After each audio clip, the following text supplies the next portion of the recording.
It was a dark and stormy night. Steve had just came in from having tied down anything that could possibly blow away in the wind outside.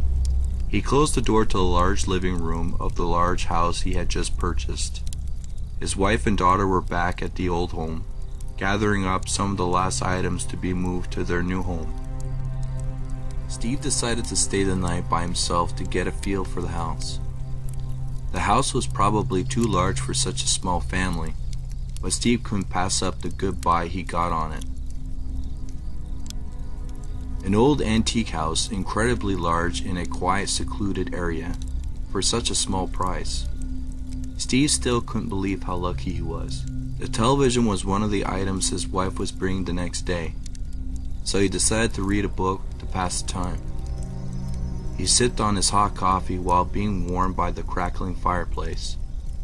Steve couldn't help but look forward to many more nights like this, all snug in front of the grand fireplace, on the cold winter's night that would eventually come.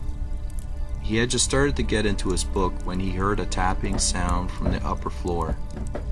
Steve brushed it off quickly. Old houses like this always make sounds like that in the movies, even though I'm sure it had enough time to settle. He had to chuckle over his corny joke. He went back to his book, but the sound started again. It seemed to be moving across the room upstairs. Perhaps mice? Thought Steve. I should really look into that tomorrow morning. The wife would not be pleased to find mice in their new home. Tomorrow, though, no use chasing mice in the dark. Then Steve heard what sounded like a door opening upstairs. The big room was starting to feel a bit less cozy. He tried to pass it off as his imagination running wild, and tried to immerse himself into his book. It did no good, because this time the sounds didn't go away. The tapping, footsteps, started to sound like they were coming down the stairs. Down the stairs they led to the living room door. Thump, thump, thump, louder and louder as it went down. Steve had put the book down now and was staring at the door with great intensity. What if it's a robber, he thought, or worse? No, he mustn't let his imagination go wild. He stared at the great door and heard the footsteps keep thumping, finally coming off the stairs and towards the door. Thump, thump, thump.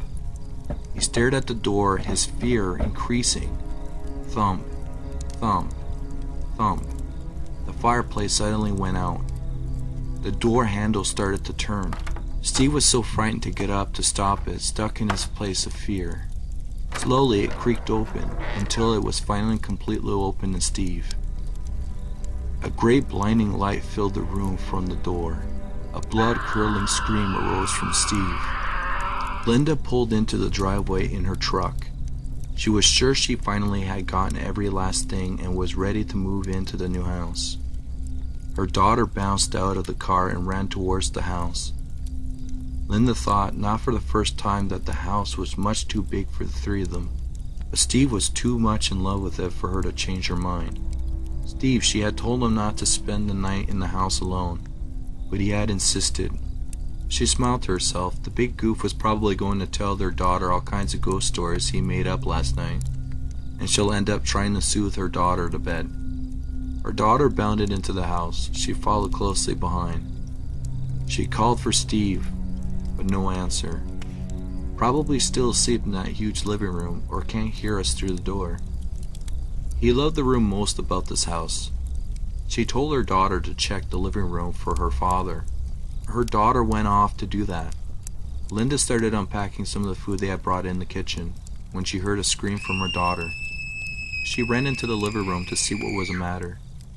She looked in and screamed herself. Steve was sitting in his chair, book on the floor. His hair had turned stark white. His clothes were ripped, and it looked like he had tried to claw his eyes out with all the claw marks on his face. He was dead, with a look of stark terror etched forever on his face. Linda rushed and cried, What could have possibly have done this to her husband? What? Then, through her sobs and her daughter's screaming, she thought she heard a thumping sound of stairs.